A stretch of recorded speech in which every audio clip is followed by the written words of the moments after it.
The ex-wife who slept with my brother the day before we got married got in touch with me 12 years later, a week before my new marriage. And this time I want to play stay until the end to see how this shocking story unfolds. Don't forget to like this video, subscribe to the channel, and let us know in the comments, what would you do in his place? The night air was cool, a soft breeze carrying the distant hum of the city. I walked home after a long day at work, my thoughts drifting between excitement and a lingering sense of disbelief. In just a week, I would be a married man. After years of heartbreak, rebuilding, and learning to trust again, I'd finally found someone who made me feel whole. My fiancée, Emily, was everything I'd ever hoped for: kind, intelligent, beautiful, and most importantly, unwavering in her love and support. We had been together for 4 years, and I'd never once doubted that she was the right one for me. The past, however, had a cruel way of clawing back into my life when I least expected it. It started with a notification on my phone as I walked through the dimly lit streets toward my apartment. A message from an unknown number. I almost ignored it, assuming it was spam, but a second message arrived almost immediately. I know you blocked me, but please don't ignore me. I need to talk to you. I frowned, slowing my steps. There was only one person who could be desperate enough to reach out like this. My ex-fiancée, Rachel. A cold, familiar weight settled in my stomach. I had not seen or spoken to Rachel in 12 years. She was someone I had long since buried in my past, a ghost of a life I had left behind. Yet, here she was, rising from the depths just as I was about to take the most important step forward. I tightened my grip on my phone, my heartbeat quickening as old wounds threatened to reopen. For a moment, I debated deleting the message and blocking the number, but then, against my better judgment, I tapped the screen. "How did you get this number?" Her response came within seconds. "That doesn't matter. I just need to see you. Please." I could already imagine her sitting somewhere alone, typing frantically, her eyes brimming with desperation. But why now? What did she hope to gain by reaching out on the eve of my wedding? My mind raced back to the last time I'd seen her, the night before our wedding, when I'd walked into our apartment and found her in bed with my adoptive brother, Alex. It had been the worst moment of my life, a nightmare from which I never truly believed I would wake. I could still see the shock on their faces, the way they scrambled to cover themselves as if it would somehow erase what had happened. Rachel had cried, pleaded, tried to spin some ridiculous excuse, but her words had meant nothing. The betrayal had been complete, and now she was reaching out. I inhaled sharply, forcing myself to stay calm. I needed to tell Emily. There was no way I would keep something like this from her. She deserved to know everything. When I arrived home, Emily was in the kitchen, pouring herself a cup of tea. She looked up as I entered, her warm smile immediately easing the tension in my chest. "You're home late," she noted, walking over to kiss me lightly on the lips. "Long day?" "Yeah," I muttered, hesitating for a moment before pulling out my phone. "I need to tell you something." Her expression shifted slightly, sensing the seriousness in my tone. She set her mug down and gave me her full attention. "What is it?" I handed her the phone, letting her read the messages. As her eyes scanned the screen, her expression hardened. "She has some nerve," Emily murmured. 12 years and she decides now is the time to contact you?" I nodded. I don't know what she wants, but I don't trust her. Emily was quiet for a moment, then looked up at me with a sharp gleam in her eyes. "So, what are you going to do?" I hesitated. Part of me just wants to ignore her, but another part, I want her to understand that she can't just come back into my life and expect things to be different. I want her to regret everything she did." Emily studied me for a moment, then smirked. "Then let's make her regret it." I blinked, surprised. "You think I should meet her?" "You should," Emily said, her voice calm but firm, "but not for the reason she thinks. Let's teach her a lesson she won't forget." I raised an eyebrow. "You're serious?" Emily crossed her arms. "I know what it's like to be betrayed. I know how much it hurts. But the one thing people like her never expect is for us to take control. She's reaching out because she thinks she still has power over you. Let's prove her wrong." A slow smile crept onto my lips. I'd always loved Emily's sharp mind, the way she never backed down from a challenge. If Rachel wanted to crawl back into my life, then she would face the consequences. I picked up my phone again and typed out my response. "Fine, let's talk. Name a place and time." Within seconds, her reply came. "There's a hotel downtown. I'll book a room, please. Just give me one chance to explain." I locked my phone and exhaled. The trap was set. Emily reached for my hand, squeezing it gently. "No matter what happens, I've got your back." I nodded. "And I've got yours." As we stood there together, I felt something shift inside me. This was not just about revenge. This was about reclaiming my life, my happiness. Rachel thought she could just waltz back in and rewrite the past. She was about to learn just how wrong she was. 12 years ago, I stood at the edge of what was supposed to be the happiest day of my life. The wedding was planned, the venue was booked, and every detail had been meticulously arranged. I had been certain, absolutely certain, that Rachel and I were meant to be together forever.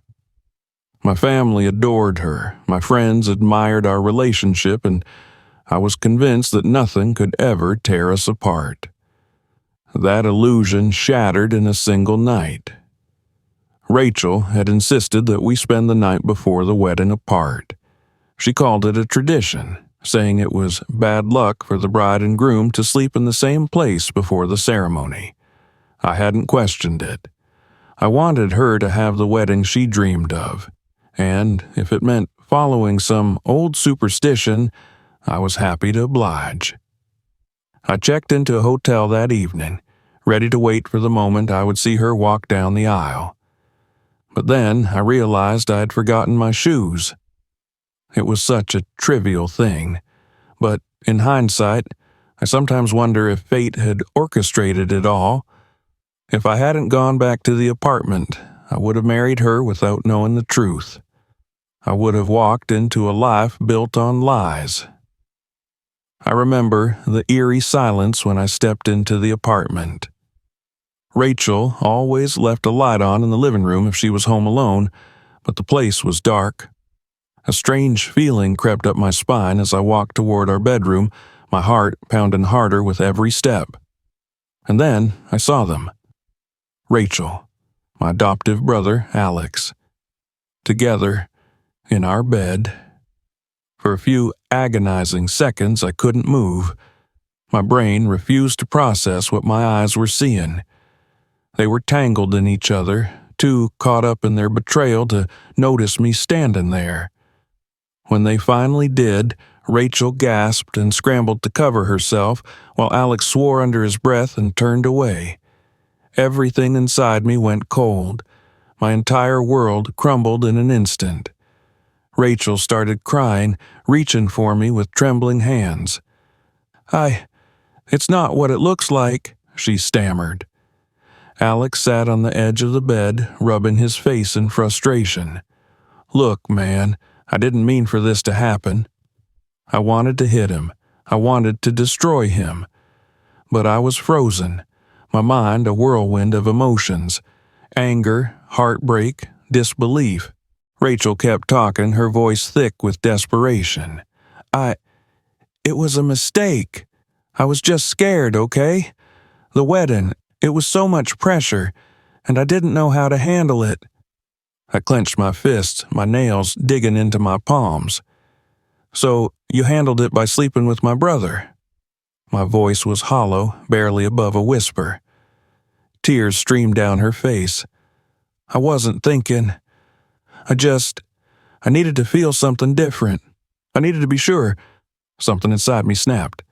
"Sure about what?"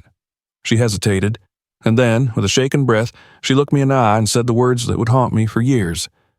"I wasn't sure if I could marry you because I don't know if I could have kids with you." The room spun. "What?" My voice barely sounded like my own. Rachel wiped her tears, her lip trembling. Your family, they're amazing, but Alex, he's different." A sickening realization crept through me. "You mean because he's white?" She didn't answer right away, but her silence said everything.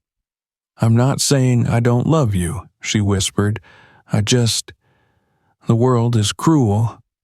People like Alex, they have an easier time in life, and I want my kids to have the best chance." I felt like I had been punched in the gut.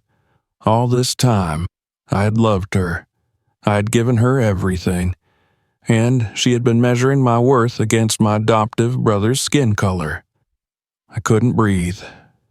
Alex finally spoke, his voice low. "She was confused, man. We didn't mean to hurt you." I turned to him, my rage finally bubbling to the surface.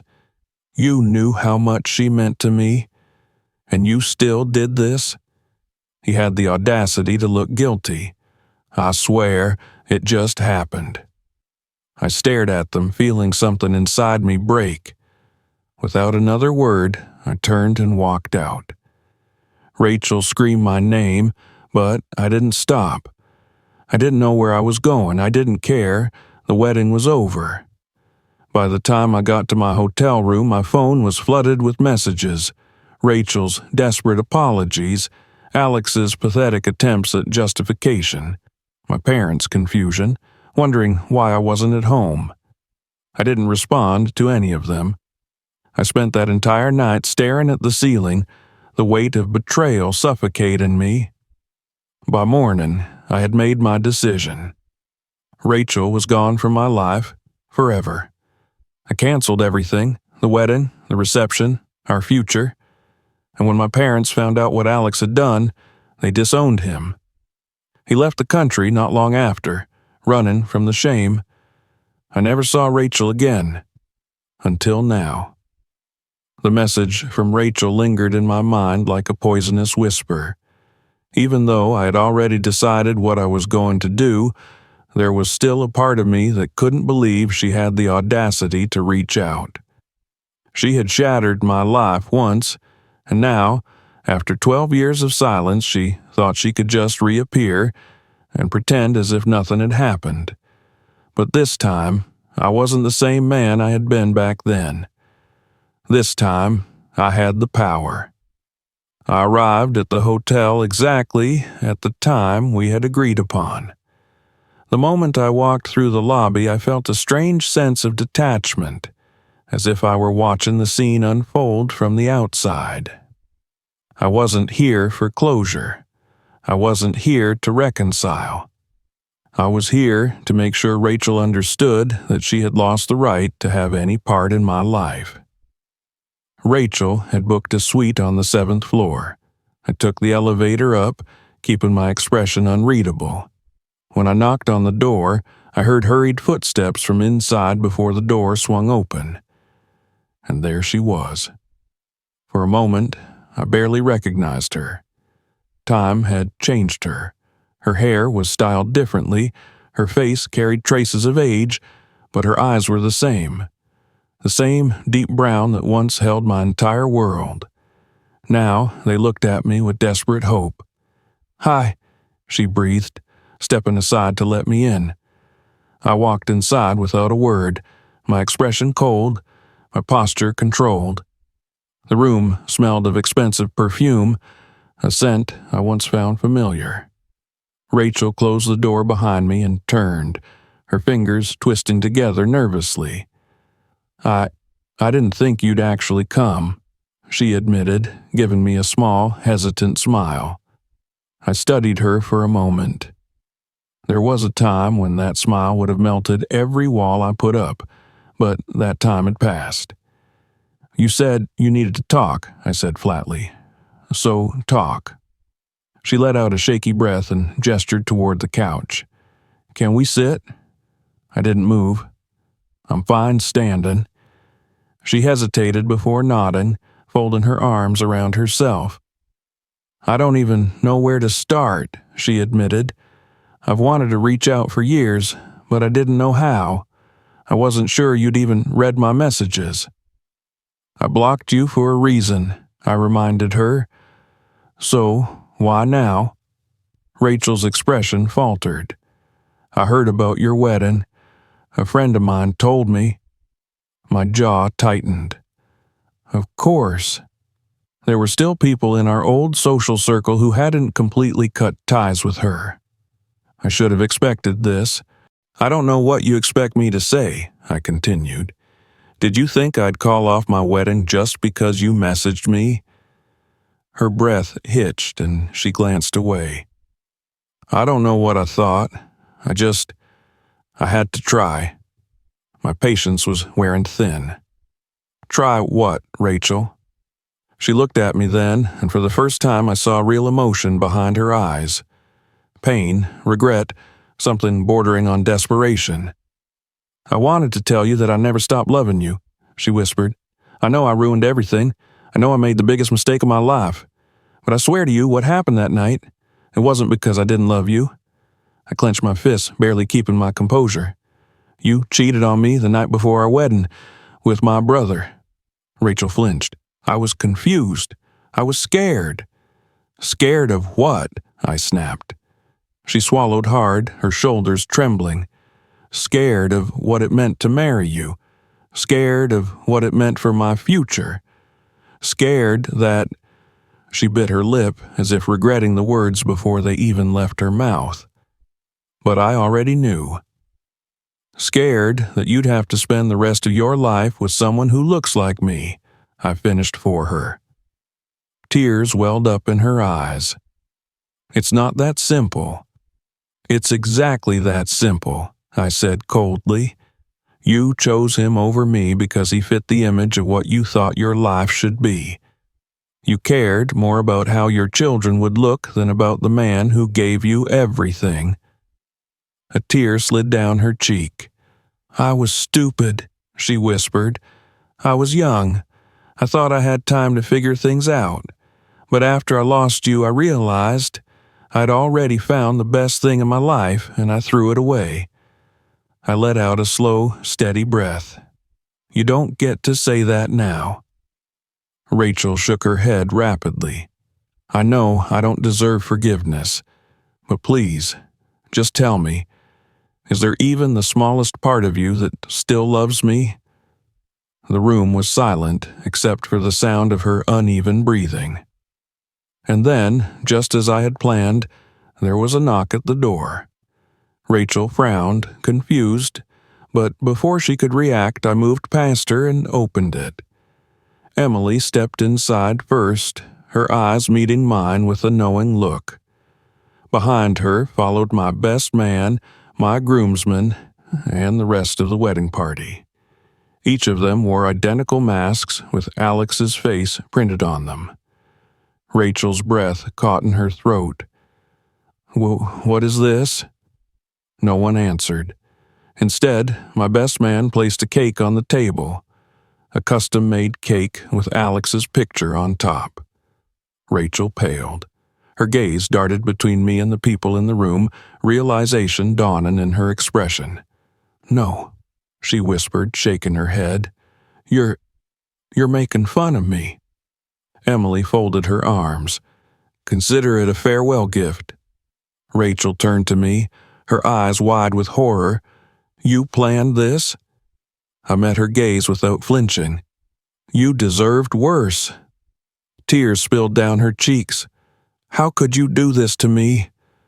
I took a step closer, lowering my voice so only she could hear. Because you tried to ruin my life. And now, You get to feel what it's like to be humiliated." Rachel let out a choked sob, her hands shaking at her sides. "I was trying to fix things," she whispered. "I just wanted a chance." "You had your chance," I interrupted, "and you threw it away, just like you threw me away." For a long moment, no one spoke. Then, slowly, Rachel turned toward the door. Without another word, she pushed past my groomsmen and left, disappearing down the hall. The room was silent as I exhaled, finally letting go of the weight I had carried for so long. Emily reached for my hand, squeezing it. "You okay?" I nodded. Better than ever. Rachel was finally gone. For good. The aftermath of that night should have felt like victory. Rachel had walked away humiliated, finally understanding that she no longer had a place in my life. Emily and I left the hotel knowing that we had put an end to a chapter that should have remained closed long ago. But what I hadn't expected was how far Rachel was willing to go to get back at me. The first sign that something was wrong came the next morning. Emily and I were having breakfast when her phone buzzed with a message from one of her bridesmaids.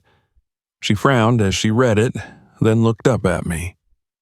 "Rachel is spreading rumors." I put down my coffee. "What kind of rumors?" Emily handed me her phone. The message was short, but enough to ignite a fire in my gut. "Hey, I don't know if you've seen this, but Rachel is telling people she and my name spent the night together at the hotel. She's saying he admitted he still loves her." I read it twice, my fingers tightening around the phone. "Are you kidding me?" Emily sighed, rubbing her temples. "I wish I was." I shook my head in disbelief. How could anyone believe her? Emily leaned back, arms crossed. "Because people love drama. It doesn't matter that it's a lie. She's making it sound convincing." I didn't need to check my phone to know that messages were probably already spreading through our circles. Rachel had lost, and now she was trying to take something from me in return. By the afternoon, the damage was already becoming clear. Some of Emily's closest friends were questioning whether she should still go through with the wedding. A few even reached out to me directly, hinting that I should clear the air and explain myself. The worst part? Some of Emily's bridesmaids were starting to believe Rachel's story. By evening, 3 of them had dropped out of the wedding entirely. Emily tried to act like it didn't bother her, but I could see the disappointment in her eyes. These were people she had known since childhood, friends who were supposed to stand by her. And now, because of Rachel's lies, they were turning their backs on her. I called one of them to try and talk some sense into her. "You seriously think I would cheat on Emily?" There was hesitation on the other end. "I don't know what to think. Rachel is saying you told her you still love her." I forced myself to stay calm. "Rachel is a liar. And you know what she did to me 12 years ago. That was a long time ago. People change." I clenched my jaw. Not Rachel. The conversation ended without resolution. I could feel my blood boiling. It wasn't just about the rumors. It was about how easily people were willing to turn on me, how quickly they were ready to believe the worst. That night, I sat with Emily in our living room, both of us exhausted from dealing with the fallout. She looked at me, her expression unreadable. "Do you think I should ask them to come back?" I met her gaze. "No." She exhaled slowly. "It just sucks, you know? I thought they were my friends." "They're not, if they're willing to believe Rachel over you." Emily nodded, but I could see the hurt in her eyes. For a long time we sat in silence. Then she spoke again, her voice quiet but firm. "She's trying to ruin this for us." "She won't," I promised.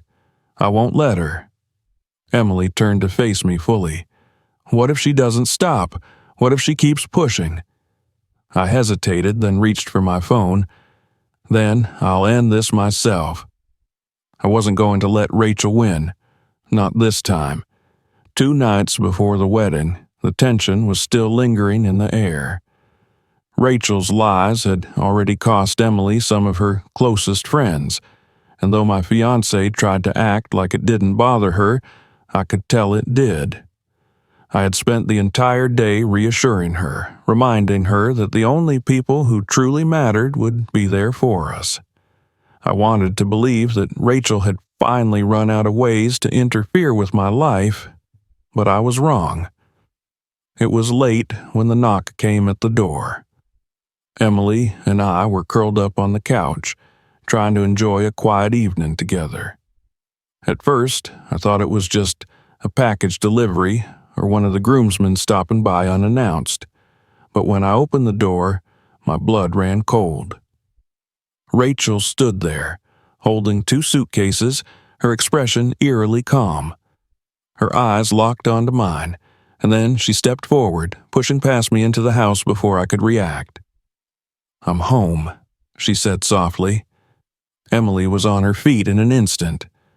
"What the hell is she doing here?" I shut the door, my mind racing. "Rachel, what are you doing?" She set her bags down and turned to face me as if this was the most normal thing in the world. "I've been thinking a lot. About everything. About us. And I realized something. I belong here." Emily scoffed. "You've lost your mind?" Rachel barely spared her a glance. Her attention was locked on me. "I know this is sudden, but I had to come. My parents tried to make me leave, but I couldn't. I couldn't go back with them. They don't understand." "But you do." I took a slow, measured breath, forcing myself to stay calm. "Rachel, you need to leave." Her lips trembled as if she were on the verge of tears. "No, you don't mean that. I know you still care. I could see it in your eyes at the hotel. I felt it when you held my hands." I clenched my jaw. That was an act. A setup. You were never supposed to think that meant anything. She shook her head rapidly, taking a step closer. "No, you're just confused. You think you love her, but that's only because you haven't let yourself remember what we had." Emily let out a short, bitter laugh. "Oh my God, you're insane." Rachel finally looked at her, her expression full of disdain. "You don't belong in this conversation." I stepped in front of Emily, my voice cold. "You don't belong in my house." Rachel swallowed hard. "I don't accept this wedding. It's not real. You and I, we were always meant to be. You know that." My patience snapped. "The only thing I know is that you threw away everything we had. You destroyed it. And now, after 12 years, you think you can just walk back in and pretend none of it happened?" Rachel's face crumbled, but there was something almost calculated in her expression, as if she had expected this reaction but had another plan in place. "I know I messed up," she whispered. "I know I hurt you, but I can make it right. We can start over." Emily stepped around me, her arms crossed tightly. "Do you really think showing up like a lunatic is going to change anything?" Rachel ignored her, her eyes desperate as she focused on me. "If you give me a chance, I'll spend the rest of my life proving to you that I'm sorry." A heavy silence filled the room. I could hear Emily's sharp breathing, feel the weight of the moment pressing down on all of us. And then I made my decision. I pulled out my phone and dialed. Rachel watched me, her brow furrowing in confusion. Then she heard it. The dial tone, the call connecting. "Who are you calling?" she asked, her voice trembling. "My parents." Rachel stiffened. "Why?" "Because you're not staying here," I said firmly. "And if your parents won't take you back, someone else needs to know you're in trouble." Her entire body tensed. "I don't need help. I need you." The line rang and rang, but there was no answer. I gritted my teeth, hanging up and trying again. This time I sent a message instead. Rachel's voice wavered. "Please, don't do this." Emily was done playing games. "He doesn't love you, Rachel. He never will. You don't get to rewrite the past just because you regret it." Rachel's eyes darted between us, and for a moment I thought she might break down completely. But then she did something I hadn't expected. She sat down on the couch. "I'm not leaving." Emily's hands balled into fists. "Like hell you aren't." "I don't have anywhere else to go," Rachel murmured. "You don't understand. My parents want nothing to do with me. My friends, what little I had, turned their backs on me. I have no one. But you always took care of me. I thought—" She swallowed hard. "I thought you still would." I studied her carefully, weighing every word. She was unstable, desperate, maybe even dangerous. I turned to Emily, lowering my voice. "We need to handle this carefully." She gave me a sharp look. "She's not our responsibility." "No," I agreed, "but we need to make sure she doesn't do something reckless." Rachel was staring at her hands, her entire body slumped forward. "I just need time," she whispered. "Time to make you see." I took another breath and made a decision. "You can stay for tonight." Emily's head snapped toward me. "Are you kidding?" I squeezed her hand gently, sending her a silent message. Rachel looked up, hope flickering in her eyes. "Really?" "One night," I repeated. "But in the morning, you're leaving. No arguments." She nodded quickly, wiping at her face. "Thank you." Emily's lips pressed into a thin line, but she didn't argue. I knew she was furious, but I also knew she understood the risk of forcing Rachel out immediately. We needed to wait. As Rachel settled onto the couch, exhaustion finally catching up with her, I sent another message to my parents. This time I made sure they understood. She needs help, now. Emily and I went to the bedroom, closing the door behind us. The moment it shut, she whirled on me. "I cannot believe you just did that." "She's unstable," I said calmly. "If we force her out right now, she might do something drastic." Emily let out a frustrated sigh, but I could see the logic settling in. "So, what's the plan?" I glanced at my phone. "We wait for my parents to respond, and if they don't, we figure out who else can deal with this." Emily rubbed her temples. "This is insane." I nodded. "I know." Neither of us slept that night, and neither of us knew just how much worse it was going to get. Rachel was still asleep when my parents arrived early the next morning. I had barely slept, my mind racing through every possible scenario of what could happen next. Emily was tense beside me, her arms crossed tightly as we stood in the living room, waiting for my parents to walk through the door. When they entered, my mother's face was filled with concern, but my father's expression was unreadable. They had known Rachel well once, had loved her as part of our family, but after what she had done, they had cut her out of their lives just as I had. Seeing her again now, knowing that she had reached this point, seemed to weigh heavily on them. "Where is she?" my mother asked quietly. "Still asleep," I replied, nodding toward the couch. Rachel stirred at the sound of voices, blinking blearily as she slowly sat up. The moment she saw my parents, her entire body tensed. Her gaze darted to me first, then to Emily, and finally back to my parents. "You called them?" she whispered. "I had to," I said firmly. "You can't stay here, Rachel." Her face twisted in a mix of anger and desperation. "You don't understand." "I understand perfectly," I interrupted. "You lost everything because of your own choices. And instead of moving on, you decided to come here, thinking I'd save you. But I'm not that person anymore. You don't get to manipulate me into feeling sorry for you." My father took a slow step forward. "Rachel, your parents are worried about you." She let out a bitter laugh. "No, they're ashamed of me. There's a difference." My mother's voice was softer. "Then let us help you." Rachel shook her head violently. "I don't need help. I need him to remember who we were." Emily let out a sharp breath. "Oh my God, you're actually delusional." Rachel shot her a glare, but Emily wasn't intimidated. "You don't live in reality," Emily continued, her voice steady. "You've convinced yourself that he still belongs to you, but he doesn't. He never will." Rachel's lips trembled, and she turned back to me. "You can't just throw me away." I sighed. "You threw me away first." Silence hung between us. Rachel's shoulders slumped, and for the first time she looked truly defeated. She glanced at my parents, then at Emily, and finally back at me. "I don't know what to do," she whispered. My father's expression softened just slightly.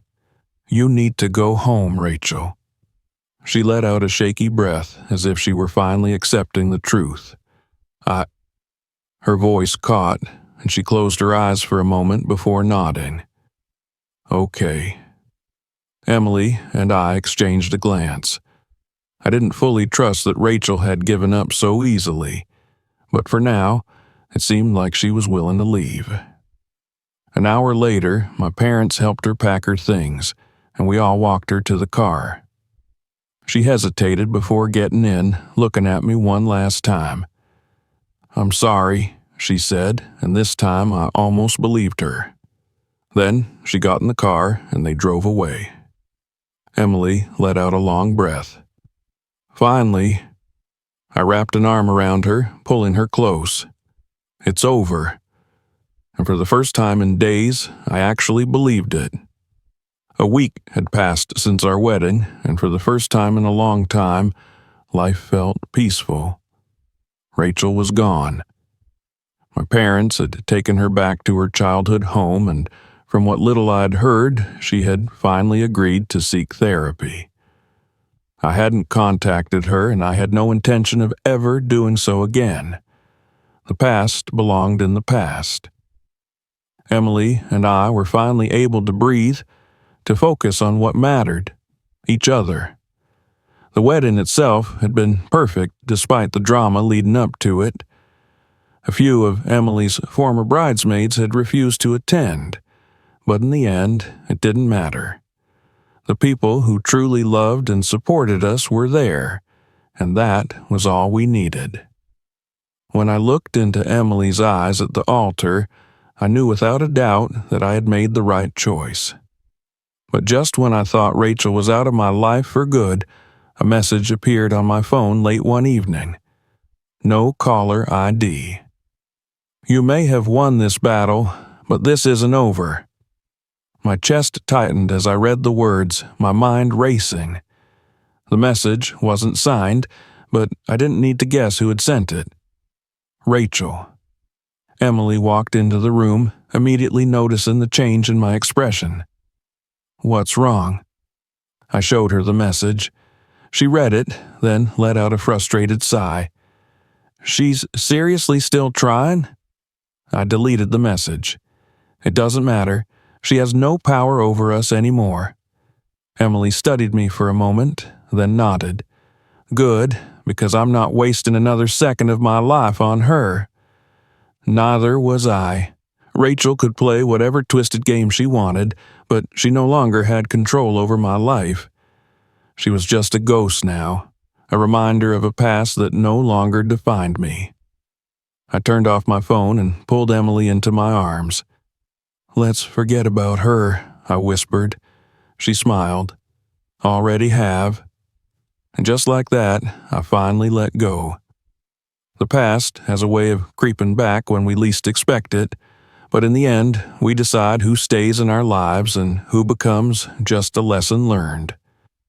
Some mistakes can never be undone, and some people never change. But the most important thing, moving forward without looking back. What do you think? Did he handle it the right way? Let us know in the comments. Don't forget to like this video, subscribe to the channel, and hit the notification bell so you never miss a story like this.